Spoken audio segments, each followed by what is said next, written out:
Assalamualaikum warahmatullahi wabarakatuh. Halo. Oke, perkenalkan, nama saya Fajar Firmansyah.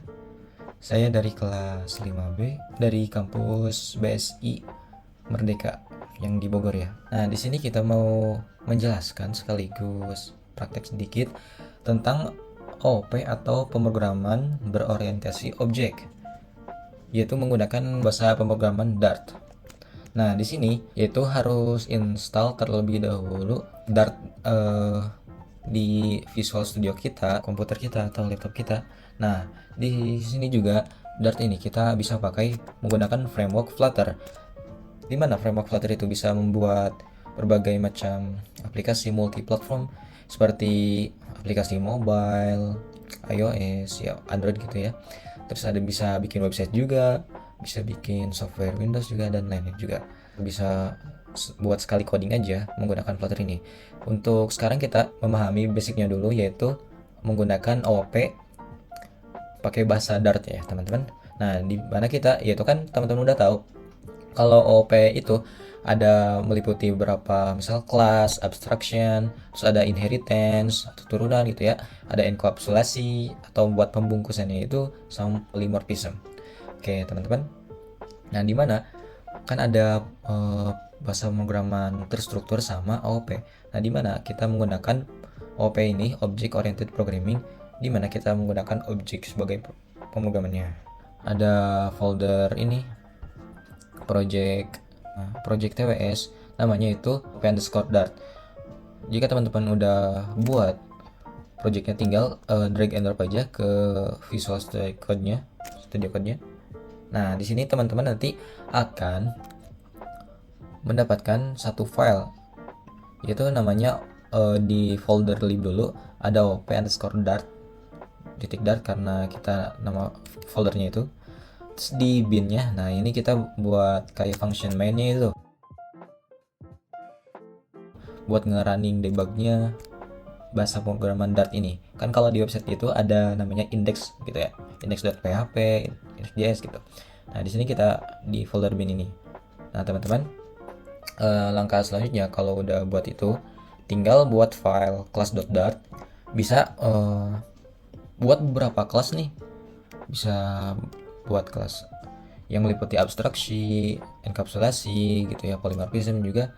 Nah teman-teman jika sudah buat kelas ini, nah coba nih kalian yang pertama itu kita bikin kelas manusia dulu. Sebelumnya ini kan belum ada extendnya.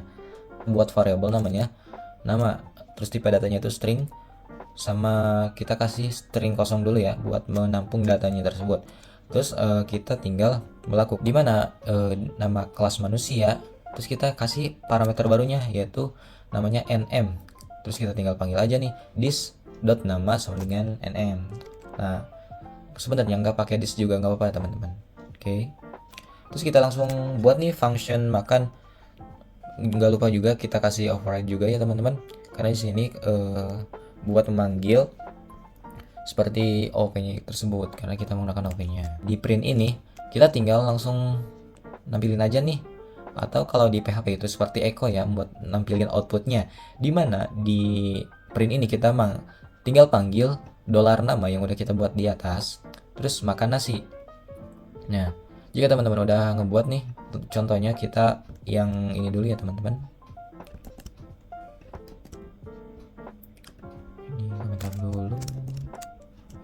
Nah kan kita buat function nih, function main, harus main ya teman-teman buat ngerannya.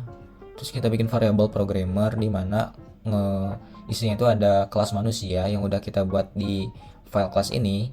Terus kita isi nih Fajar Firmansyah. Di string ini kita harus wajib isi ya, harus required gitu. Terus kita tinggal panggil aja nih nama programmernya .makan. Makan ini ngambil dari nama kelasnya nih, yang function ini nih yang udah kita buat di nama kelas manusia, fungsinya makan.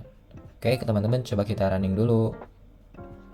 Nah hasilnya di sini ada nih, langsung yang muncul di sebelah kanan ini, Fajar Firmansyah makan nasi. Selanjutnya yaitu menggunakan inheritance gitu ya. Nah, di mana di inheritance ini kita seperti menurunkan metode-metode yang mewarisi gitu ya pada kelas metode tersebut. Kita buat nama kelasnya dulu yaitu manusia milenial, terus nge-extend nih turunan dari kelas manusia yang udah kita buat sebelumnya ya. Terus langsung kita buat seperti biasa variable string email sama string email dulu ya. Terus kita tinggal nih turunin aja manusia milenial itu ada string email, terus tinggal panggil emailnya aja. Nah, di dalamnya itu ada function namanya info. Di info itu kita ngisi print atau nge-output namanya siapa, terus emailnya itu siapa. Oke, sama ada programmer juga, ada dokter juga teman. Info sama makan.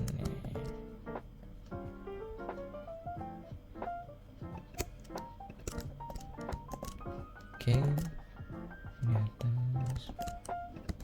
Nah, di sini kita menggunakan print backslash n itu buat garis baru ya. Coba kita running lagi aja teman-teman. Nah, di sini kita udah bisa manggil ya dari inheritance itu atau turunannya. Di mana ada nama Fajar Firmansyah, emailnya fajar@gmail.com. Terus kita akan manggil yang makan juga nih, yang di line 20. Terus ada dosennya juga yaitu Intan, ada intan.bsi.id. Oke, selanjutnya kita bisa lanjut ke enkapsulasi atau pembungkusannya. Jadi kita ngebungkus nih perancangan kelasnya tersebut atau metodenya, di mana bisa kita kasih public atau protect atau bahasa lainnya private gitu ya. Jadi nggak sembarangan bisa dipanggil. Nah kan kita sebelumnya udah buat nih nama variabelnya string underscore password. Kita menandakan buat underscore ini sebagai private atau privacy. Nggak semua bisa dipanggil yang password ini. Nggak harus sembarangan gitu ya. Jika kalau kita ngepanggil passwordnya tersebut pasti bakal error ya teman-teman. Nah selanjutnya kita langsung di abstraksi. Nah di abstraksi ini ada penyembunyian kerumitannya nih di suatu permasalahannya.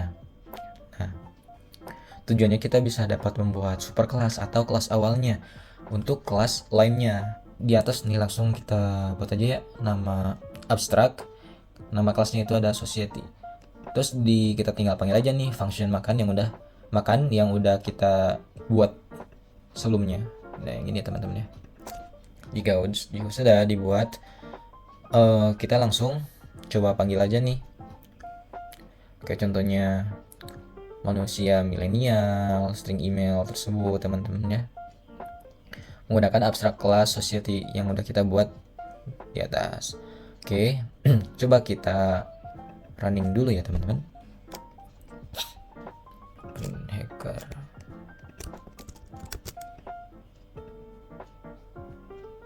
Nah di sini kita udah buat ya yang dari abstraksi tersebut.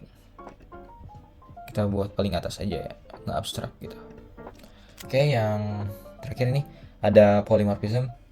Di sini dapat diartikan sebagai kemampuan bahasa pemrograman yang bisa bernamanya sama tapi berbeda parameternya tersebut. Oke teman-teman, bisa kita overloadingnya aja atau overriding. Nah seperti ini overridingnya. Oke, ngebuat nih manusia milenial instan manusia. Oke, nah ini ya instan manusia ini nih. Teman-teman bisa langsung ini aja ya, membuat kelas manusia milenial yang udah dibuat sebelumnya sama kita tersebut tadi. Terus di dalamnya itu ada function info buat nampilin nama sama emailnya juga. Di function info ini kita manggil nama yang udah dibuat di atas tersebut sebelumnya. Nah yang ini nih teman-teman. Jadi kita tinggal polymorphism aja dari kelas manusia ke manusia milenial. Coba kita running ya semuanya. Oke, kita run debug. Nah oke teman-teman, di sebelah kanannya udah muncul ya. Sini ada tuh Fajar Firmansyah, miliknya adalah fajar@gmail.com. Terus ada Budi, telah memiliki email budi@gmail.com. Oke. Terima kasih dari saya, kurang lebihnya mohon maaf karena kekurangannya. Kesalahan datangnya dari saya, kebenaran hanya datangnya dari Tuhan Allah Subhanahu wa taala. Jika ada pertanyaan boleh teman-teman tanya sini. saja. Billahi taufiq wal hidayah. Wassalamualaikum warahmatullahi wabarakatuh.